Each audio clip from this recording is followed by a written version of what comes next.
Et bonjour Moutassem, amour avec vous, bienvenue à ce nouvel épisode du podcast Pratiquer la méditation, bienvenue à cette nouvelle vidéo. Et aujourd'hui on va découvrir comment faire pour reprendre les séances de méditation.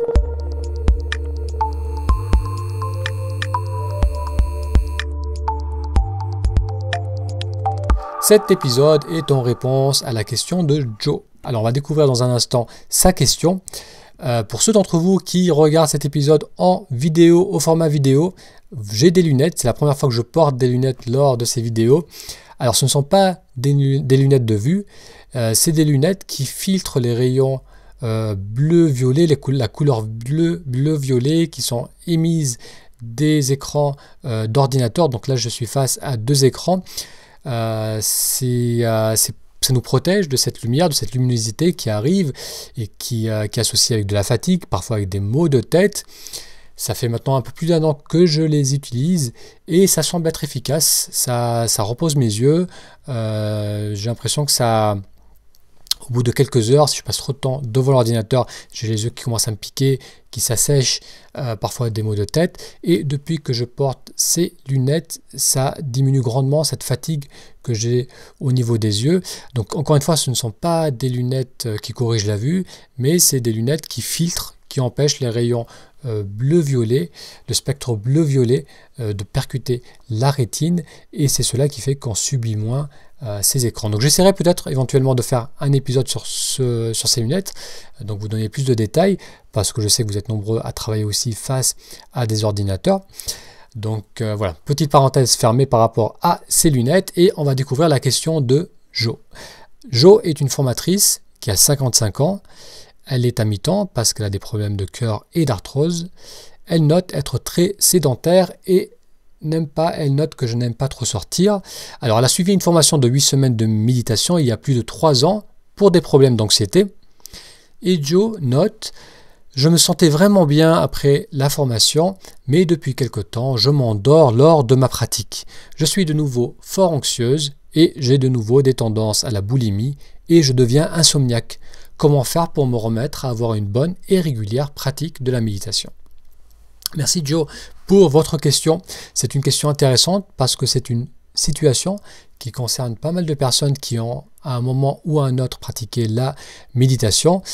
On va avoir une période où on va être bien dans sa pratique, on va se sentir centré, on va sentir que cela nous fait du bien, et puis graduellement on va moins bien sentir la méditation, on va moins bien rentrer dans sa séance, on va moins sentir les bienfaits et on va simplement s'arrêter de méditer. Donc lorsqu'on a vécu les bienfaits de la méditation et qu'on essaie de reprendre et que ça ne semble pas marcher, ça peut effectivement nous laisser un peu perplexes parce qu'on se demande: est-ce que c'est un problème de technique? Est-ce que je dois comprendre quelque chose? Qu'est-ce que je dois modifier pour à nouveau bénéficier de mes séances? Donc on va découvrir ensemble comment faire pour passer outre ce dilemme, ce problème et cette situation. Donc ça peut concerner les personnes qui ont médité, parfois une personne va méditer pendant des mois, avoir des bienfaits et graduellement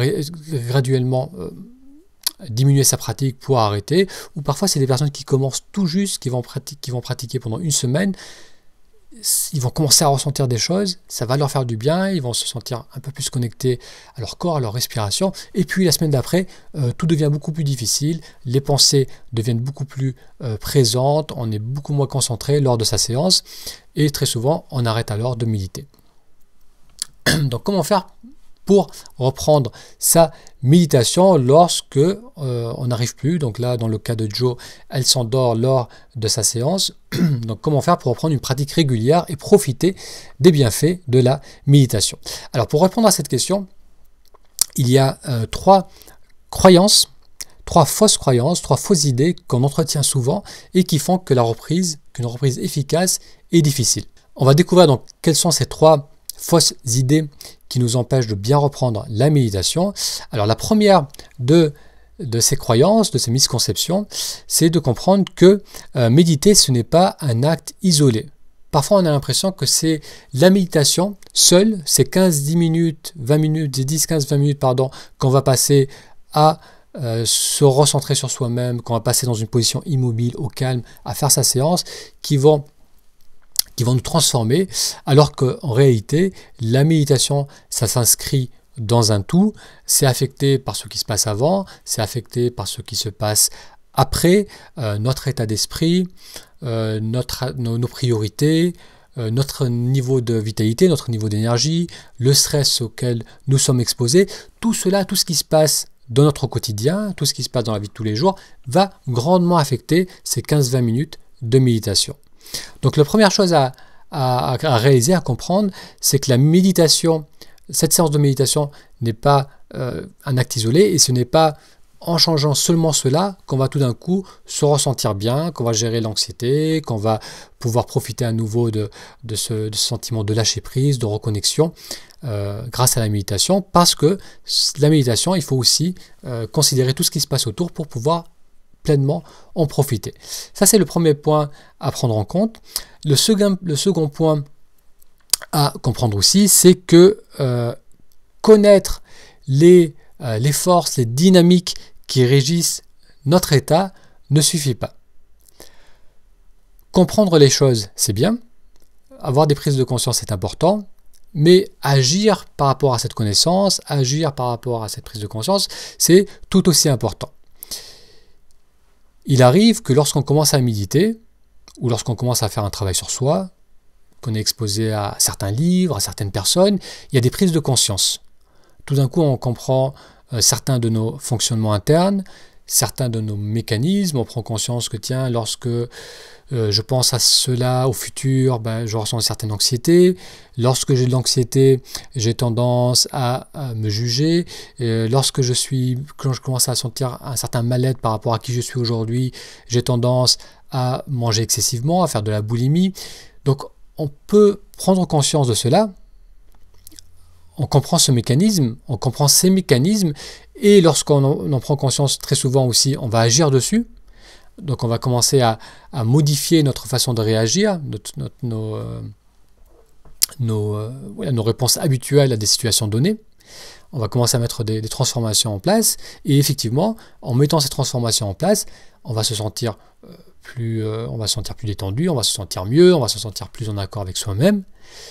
Et ce qui va se passer, c'est que ensuite, graduellement, on va moins agir sur ces connaissances et sur ces compréhensions. C'est-à-dire que on sait que ne pas dormir, on sait que penser sans cesse à quelque chose qui me stresse, ou me morfondre par rapport à quelque chose qui s'est passé. On le sait intellectuellement que cela va générer de l'anxiété, que cela va générer du mal-être qui ensuite va nous amener à faire, dans le cas de Joe, va l'amener par exemple à manger excessivement, va affecter la qualité de son sommeil. On le sait, mais on n'agit pas dessus. Donc le fait de savoir ne suffit pas, il faut aussi agir sur cette connaissance. Parce que parfois le piège, c'est de se dire, je sais que si je stresse ou si là je suis fatigué, je ne me couche pas, si je fais des excès, je sais que il va y avoir toutes ces conséquences. Et le fait de savoir, on a l'impression qu'on peut contrôler, que je dis, je sais maintenant, éventuellement je vais agir dessus. Ou c'est pas si grave parce que je sais comment ça fonctionne. Mais la connaissance sans l'action, la connaissance sans agir sur cette connaissance n'a pas vraiment d'utilité. Alors pour imager cela, pour illustrer cela, je vais vous raconter une histoire. C'est pas vraiment une histoire, c'est quelque chose que moi j'ai vécu. Il y a quelque temps de ça, j'étais dans les Alpes du Sud, dans les Hautes-Alpes du Sud, et j'étais avec des amis, un groupe d'amis, on était en train de faire une randonnée. On était en train de faire une bonne ascension d'à peu près 1000 mètres de dénivelé. Et on était un groupe de 4-5 personnes. Ça faisait quelques jours qu'on était ensemble, on était tous ensemble en vacances. Et on marchait. Et à un moment, je me sentais plein d'énergie, j'avais envie de marcher à mon rythme, d'accélérer un peu le rythme. Et j'étais avec 2 amis à ce moment-là, et j'aurais dit, je vais devant, je vais à mon rythme, et on se retrouve au point de rendez-vous un peu plus haut. Et donc là, je commence à accélérer, je commence à grimper, à marcher à un très très bon rythme. Et je commence à rentrer dans mon flot de marche, donc c'était très agréable. Et à un moment, je commence à ressentir un peu de soif. Et je me dis, bon, c'est pas grave parce que j'ai une bonne bouteille d'eau dans le sac à dos, il n'y a pas d'inquiétude par rapport à cela. Et je continue à marcher, je continue à marcher. Et à un moment, le manque d'eau commence à se faire sentir beaucoup plus fortement. Je commence à sentir que mon corps a besoin d'eau, donc il y a une espèce de fatigue qui s'installe. Et là, je m'arrête, je sors la bouteille d'eau, je commence à boire. Et là, j'ai réalisé, je me suis dit, c'est marrant quand même, parce que le fait d'avoir cette bouteille d'eau dans le dos, de savoir que j'avais de l'eau, j'avais l'impression de ne pas avoir besoin d'en boire. Le simple fait de descendre le sac à dos, d'ouvrir le sac, de boire, je ne voulais pas m'arrêter. Et j'étais rassuré par l'idée d'avoir de l'eau. Donc, c'est un peu cette même dynamique, c'est on a les choses en soi, on sait qu'on a pourquoi on réagit de telle façon, on comprend pourquoi on fonctionne de telle façon, et qu'on devrait aussi faire quelques changements, mais on ne le fait pas. Donc là c'est pareil, j'avais cette bouteille d'eau, je savais que j'avais soif, mais le fait de savoir que je pouvais y avoir accès à tout moment a fait que j'ai négligé un peu les signaux du corps, et j'ai continué à marcher alors que j'avais vraiment soif.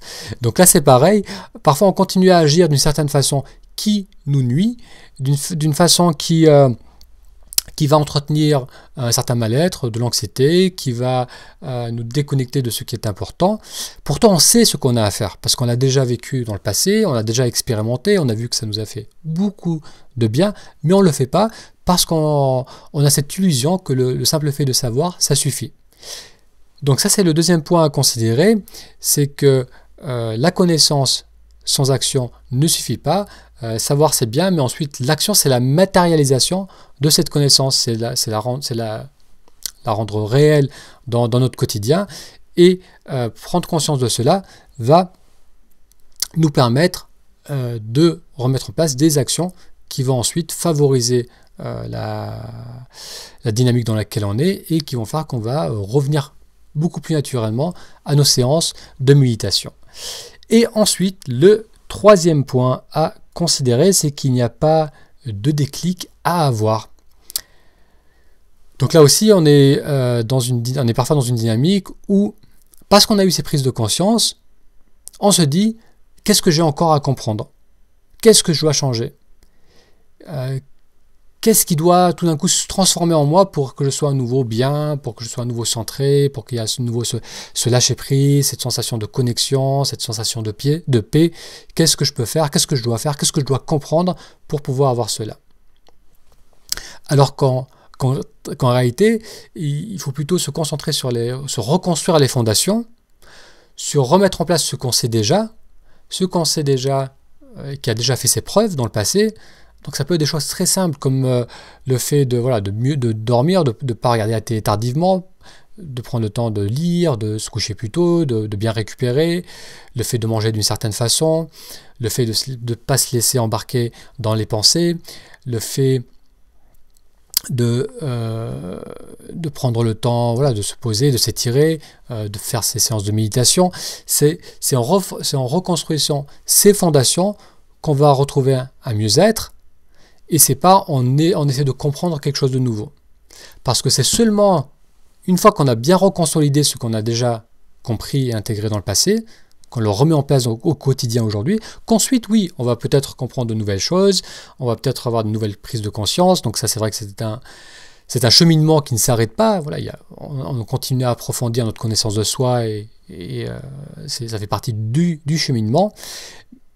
Mais il ne faut pas attendre de cela, il ne faut pas vouloir toujours plus comprendre, il ne faut pas être dans cette dynamique de trouver cette espèce de déclic qui va tout d'un coup faire que on va être très bien, mais plutôt revenir sur les fondations, revenir sur les bases, sur ce qu'on a déjà intégré, les remettre en place comme on l'a vu, et c'est cela qui va nous permettre d'être à nouveau bien et de continuer à avancer dans notre cheminement.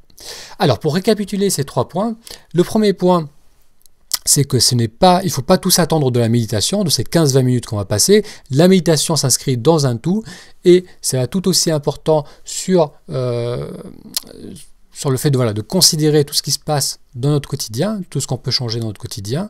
C'est ça qui va aussi beaucoup contribuer à améliorer l'expérience de la méditation. Premier point.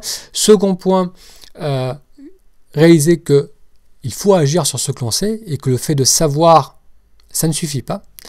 Et enfin, troisième point, ne pas attendre un nouveau déclic, mais plutôt consolider ce qu'on a déjà acquis. En prenant conscience de ces trois